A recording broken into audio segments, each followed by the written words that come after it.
할렐루야. 오늘은 거룩하고 복된 성일 맥주 감사절로 섬기는 주일 새벽 기도 시간. 창세기 강해설교로 또 여러분과 함께 은혜 받기를 원합니다. 이 유튜브 방송을 시청하시는 모든 사랑하는 성도와 선후배 목사님, 또 원로 목사님, 세계 만민 여러분에게 살롬으로 인사를 드립니다. 제가 드리는 이 강의 설교는 성경을 한 절도 빠뜨리지 않고 자자구구할 잘 쉽게 깨달을 수 있게 말씀을 드립니다. 서론과 결론을 통해서 우리 생활에 직접 적용할 수 있도록 말입니다. 칼빈주의 입장에서 철저히 복음적으로 이렇게 다루어진 것이니까 평신도나 신학도가 다 같이 시청하셔서 유익을 얻을 수 있도록 말씀드리니까 여러분들 그냥 건성으로 시청하지 마시고 심도 있게 취급한 것이니까 좀 깊이 있게 은혜 받기를 원하면서 말씀을 드립니다. 창세기 25장 22절 아이들이 그 태 속에서 서로 싸우는지라 그가 가로되 같으면 내가 어찌할꼬 하고 가서 여호와께 묻자온대. 아멘. 여기 21절은요 이삭이 기도한 내용이고 22절은 리브가가 기도한 내용이에요. 그런데 우리말 성경에는 그의 라고 하여 남성을 지칭하는 듯한 대명사를 쓴 것처럼 보이지만은 영어 성경에 보시면 구별되게 나와 있어요. 아버지가 될 이삭도 자기 가정에 아이가 태어나지 않자 원망하지 않고 기도했어요. 보통 사람들은 이런 경우에 부인을 원망해요. 또 딸을 낳는다고 부인을 구박하는데, 그러나 생물학적으로 보면은 책임이 오히려 남자에게 있어요. 특히 우리나라에는 옛날부터 딸만 낳는다고 시어머니가 며느리를 구박하는 경우가 많은데요. 사실은 아주 어리석은 짓이었습니다. 며느리를 구박하는 경우가 많은 것은 그 집에 대를 잇기 위해서 그런 것 같아요. 자, 가게가 신통찮다 하면 불평과 원망을 하는데 그런다고 해결되는 것은 아니죠. 그리고 여기 보면 아기를 가진 후에 리브가도 기도했어요. 아기를 가졌는데 뱃속에서 자꾸 싸운다 이 말이에요. 보통 태동과는 완전히 달랐던 모양이에요. 참기 어려울 만큼 태동으로 인한 고통의 기간이 있었던 모양입니다. 자녀가 없을 경우에 있기만 한다면 원이 없겠다고 했는데 있을 경우에 저희들끼리 불화하는 때도 있어요.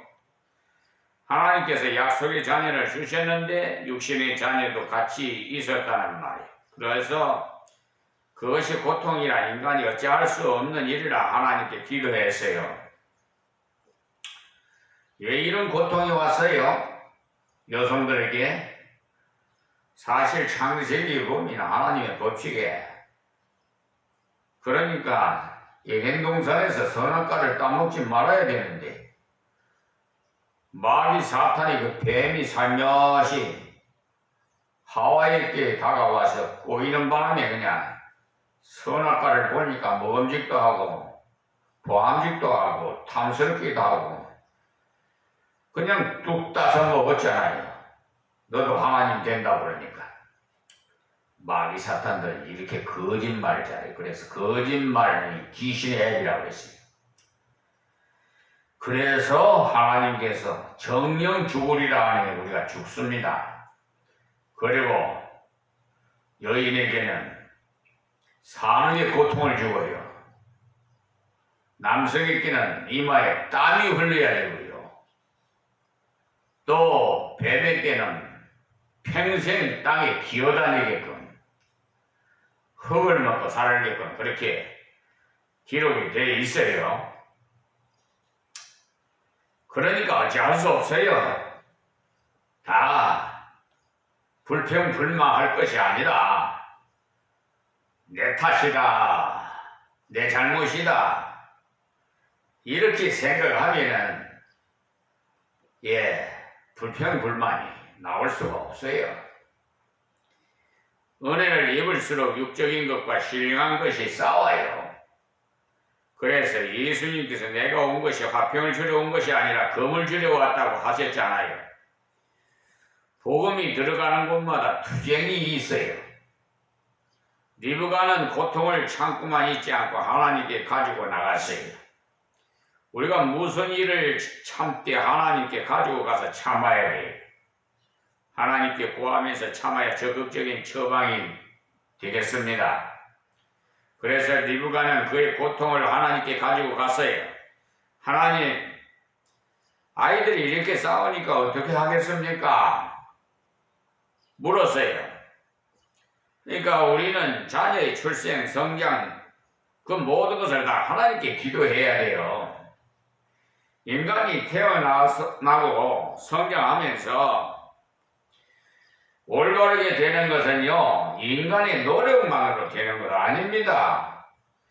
여러분들은 자꾸 노력으로 뭐 되는 줄 알고 생각을 하고 있는데요.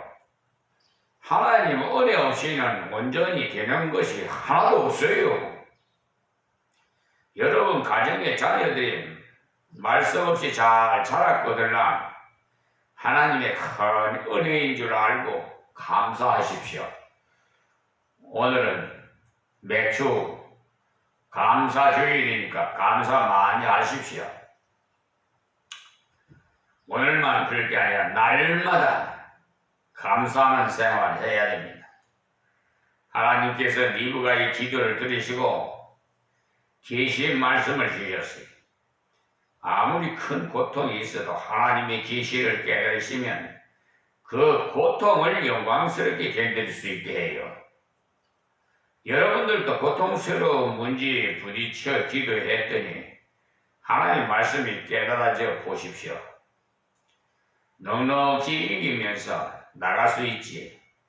하나님께서 기도하는 리브가에게 계시를 주셨는데 어린아이처럼 하나님을 의지하는 자에게 하나님의 뜻을 깨닫게 하는 계시를 주십니다. 그래서 이 비천한 종에게도 때때로 이렇게 계시를 내려주셔요. 그렇다고 해서 지금 우리도 기도한다고 해서 계시가 쫙 열린다는 말은 아닙니다. 지금은 계시가 완성된 시대예요. 성경 말씀이 기록된 계시인데 이 말씀을 통해서 적용할 수 있도록 깨달음을 주세요. 그 때문에 우리가 성경을 많이 읽고 공부한다면 더욱 깨달음이 많아지는 것입니다. 에, 저에게 주시는 계시는요, 예, 성경 연구에 집착할 때 앞으로 어떻게 되어질 것임을, 또 불의한 저 사법부의 법관들, 특별히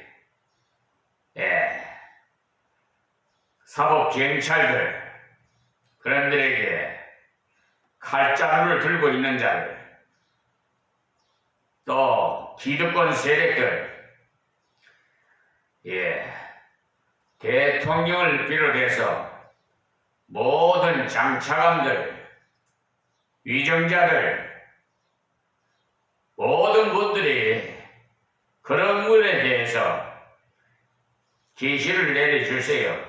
제가 기도를 하면 앞으로 어떻게 될 것이다 라는 것에, 그래서 저는 저 혼자 그냥 알고 기도하고 있습니다.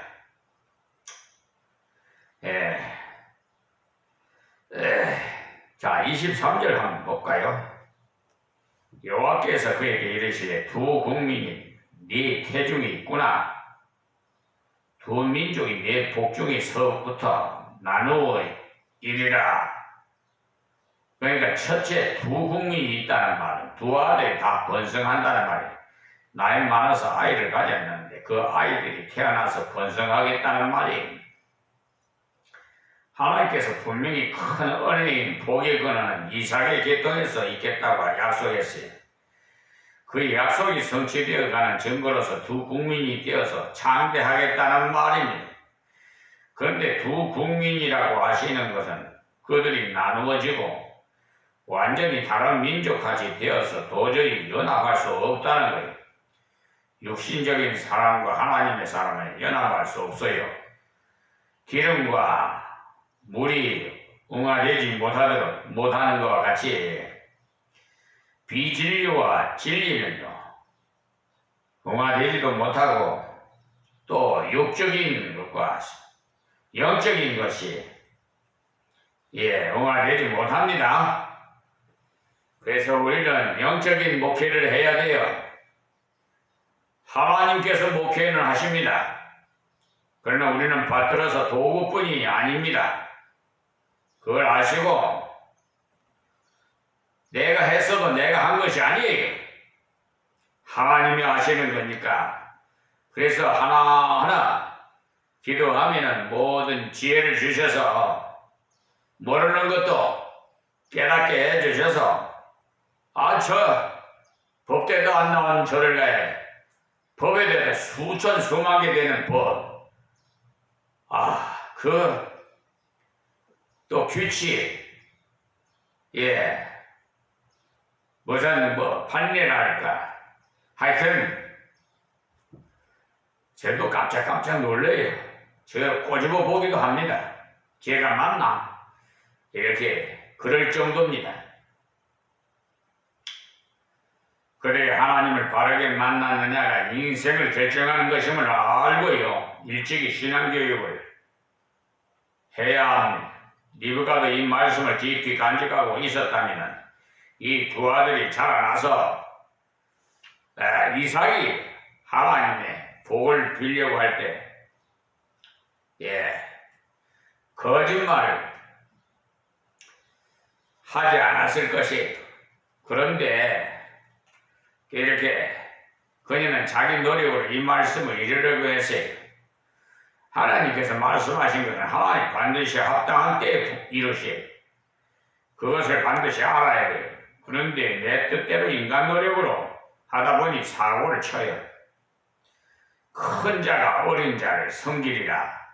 하나님 말씀하셨으니까 어찌 되었든지 간에 야곱이 결국은 복을 받는 거죠. 남편 이삭이 모르고 에서에게 축복하겠다고 하더라도 하나님께서 그맛이라고 믿고 기도하고는 남편에게 가서 여보, 그럴 수가 없습니다.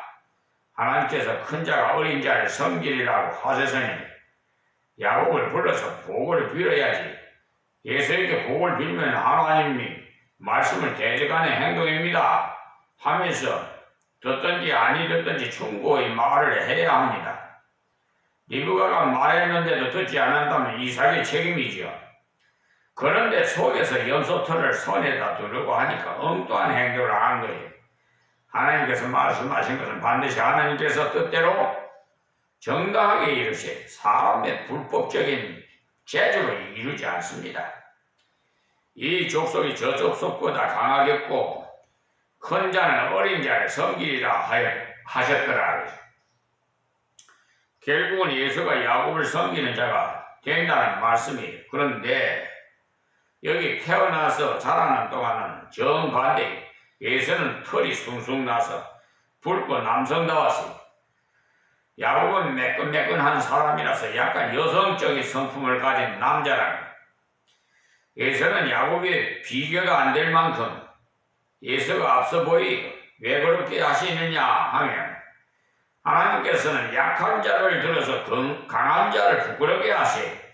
그래야 하나님 은혜로 된 것인 줄 확실히 알기 때문에 원래 힘이 세고 덩치가 크더니 씨름에 이겼다고 한다면 누구든지 다 힘센 자가 이기게 되어 있으니까 하나님의 은혜로 이긴 줄 어찌 알겠습니까? 하나님께서는 큰 자가 어린 자를 섬기겠다는 인간의 이성을 초월하고 사람의 도덕을 초월한 말씀을 주셨어요. 사람은 마지가 잘 되기를 바라고 말도 흔히 그렇게 하지요. 맏아들이 잘 돼야 좋다고 합니다. 그러나 맏아들보다도 동생이 더 잘 되는 경우도 많이 있어요. 사람 보기에는 부족해 보이는 자를 하나님께서 사용하실 때가 상당히 많이 있어요. 어쨌든 로마서 9장 7절에 보시면 또한 아브라함의 씨가 다 그 자녀가 아니라 오직 이삭으로부터 난 자라야 네 씨라 칭하리라 하셨으니 8절에 보면 곧 육신이야 자녀가 하나님의 자녀가 아니라 오직 약속의 자녀가 씨로 여기심을 받느니라. 그리고 9절에 보면 약속의 말씀은 이것이라 명년 이때 내가 이르리니 사라에게 아들이 있으리라 하시니라. 그리고 10절에 이뿐 아니라 또한 리브가가 조상 이삭 한 사람으로 말미암아 잉태하였는데 라고 했어요.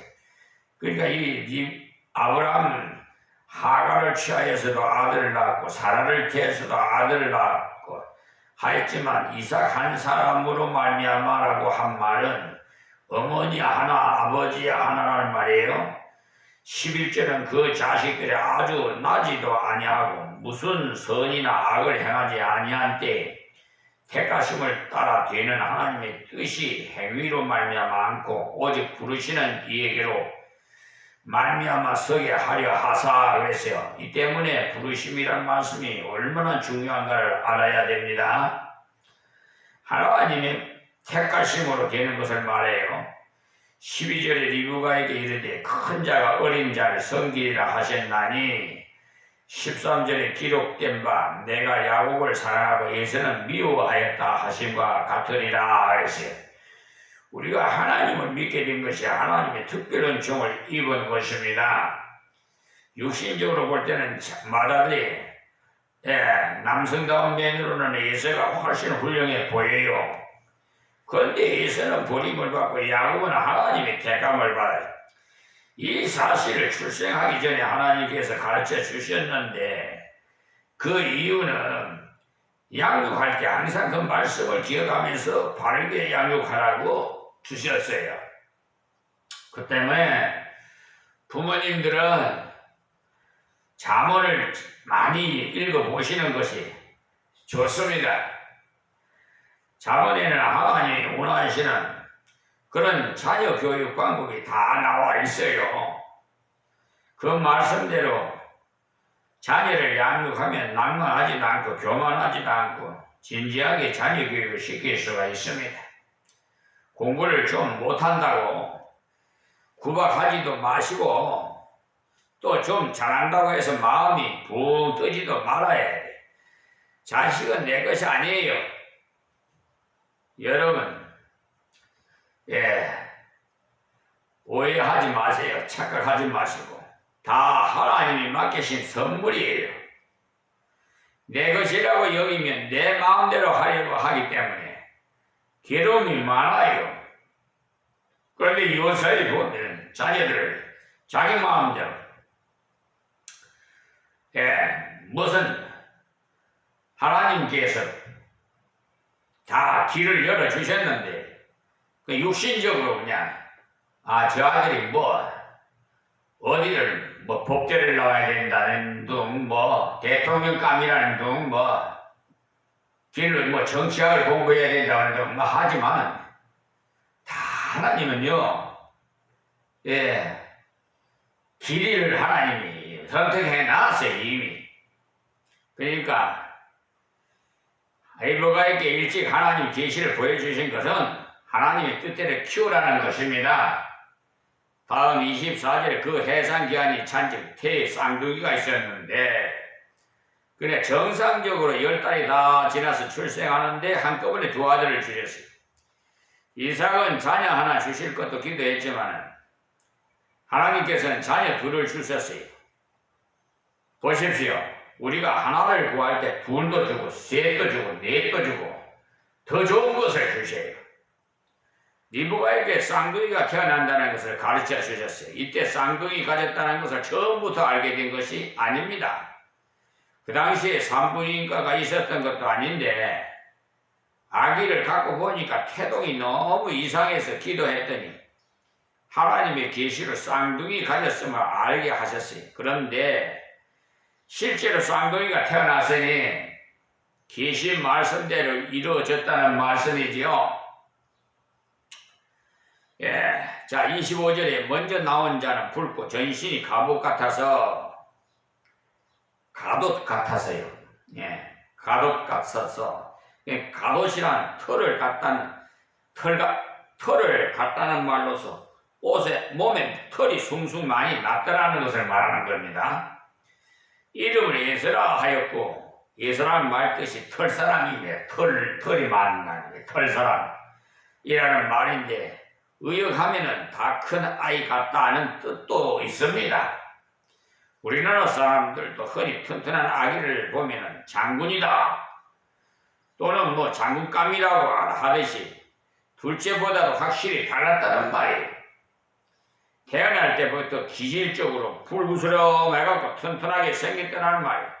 그래서 사람 생각으로는 동생을 얼마든지 지배할 것처럼 보여지지만은 하나님의 뜻은 동생이 형을 지배한다고 미리 말씀해 주셨어요.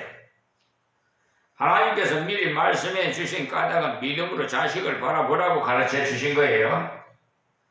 그냥 육신으로 보면 에서가 장자답고 남자답고 해서 장자 에서에게 축복할 가능성이 많지요.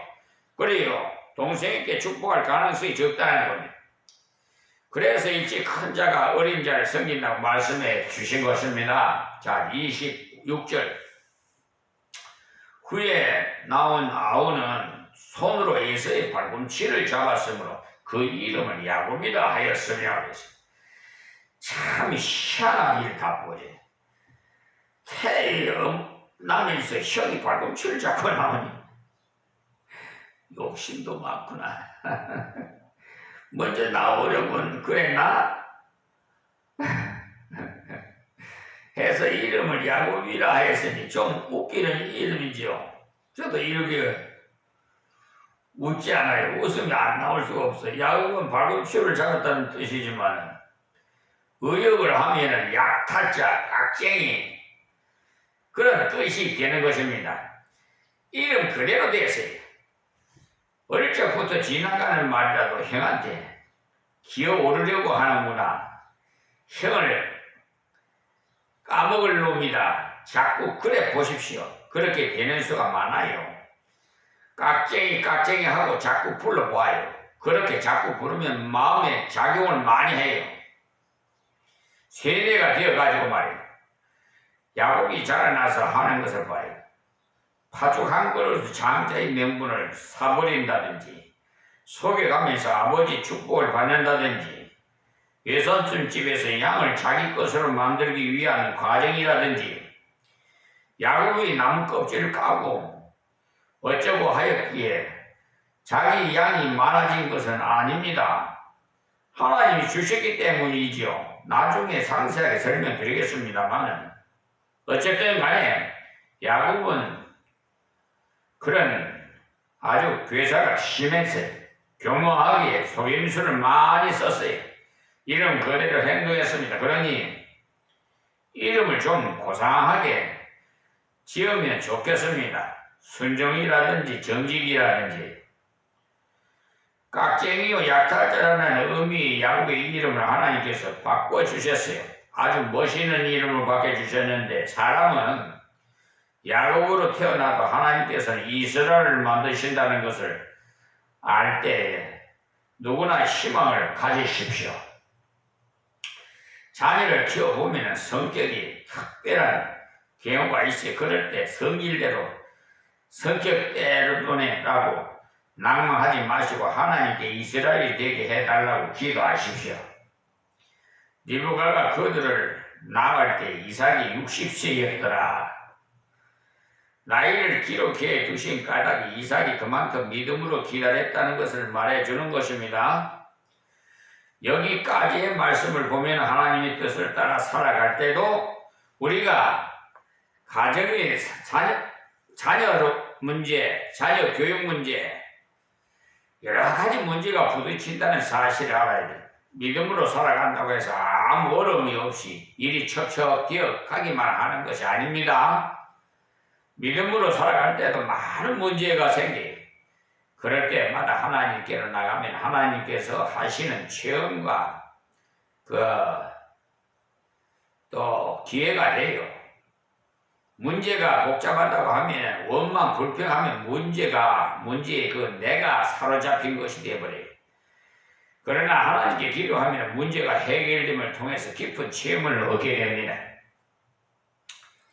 이삭의 가정은 결혼한 지 20년이 되도록 아기가 없었으나 간절히 기도함으로써 아기를 주셨고 그것도 쌍둥이로 구한 것 이상으로 주셨어요. 그들을 낳고는 또 아기를 못 낳는데 그것을 기도 응답으로 주셨다는 표적이기도 합니다. 더 낳지 못해도 아주 번성했어요.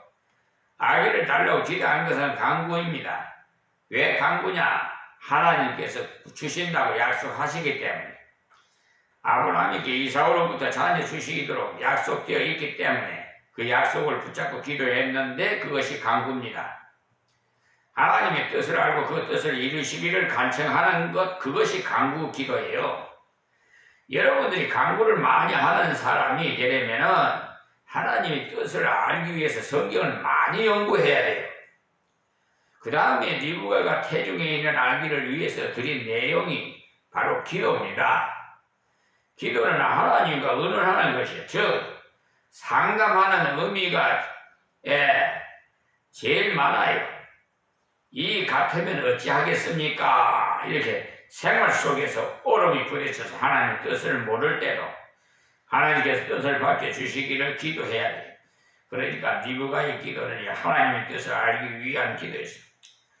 여호와께 묻자온데 이렇게 하였으니까 하나님의 의논했다는 말이지 않습니까? 그랬더니 하나님께서 두 아이가 태어나고 또 큰 자가 어린 자를 섬긴다고 분명한 뜻을 보여주심으로써 오히려 하나님이 주실 은혜를 소망할 수 있게 되었어요. 때문에 하나님의 뜻을 몰라서 답답할 때는 하나님께 의논하면서 하나님께서 뜻을 가르쳐 주실 뿐만 아니라 소망 중에 그 뜻이 이루어지는 것을 보게 하십니다. 여러분들이 자녀를 키우면서 여러 가지 문제가 있죠. 학교 선택, 직업 선택, 배우자 선택 등등 이 모든 문제를 하나님께 간절히 기도하십시오. 기도하시면 깨달음을 주세요. 그 자녀가 어느 길로 가야 할지 선택할 수 있도록 지혜롭게 하십니다. 부모가 지도하는 것도 중요하지만은 자녀가 스스로 바르게 선택해서 갈 수 있는 능력을 얻는 것이 매우 중요해요. 그래서 유아 세례를 받기 전에 서약하는 것처럼 자녀를 위해서 기도하면서 자녀와 함께 기도해야 합니다. 가정 예배를 드릴 때라든지 어려운 문제가 가정에 생겼을 경우라든지 자녀와 함께 기도하면 그들이 하나님의 뜻을 바르게 알고 걸어갈 수 있는 분별력을 갖게 됩니다. 또 하나님의 뜻을 이루실 때는 때로는 인간이 이성을 초월해서 이루신다는 사실, 큰 자가 어린 자를 섬기라 하시니까 사람의 상식에만 너무 얽매이지 말라는 거예요. 하나님께서는 인간의 이성이나 상식보다 훨씬 놀라운 방법으로 주실 수 있기 때문입니다. 오늘은 여기서 말씀을 맺겠습니다. 하나님 감사합니다. 고맙습니다. 주신 말씀을 귀 있는 자는 다 들어 듣는 자마다 복이 되게 하여 주옵소서. 예수님의 이름으로 기도합니다. 아멘.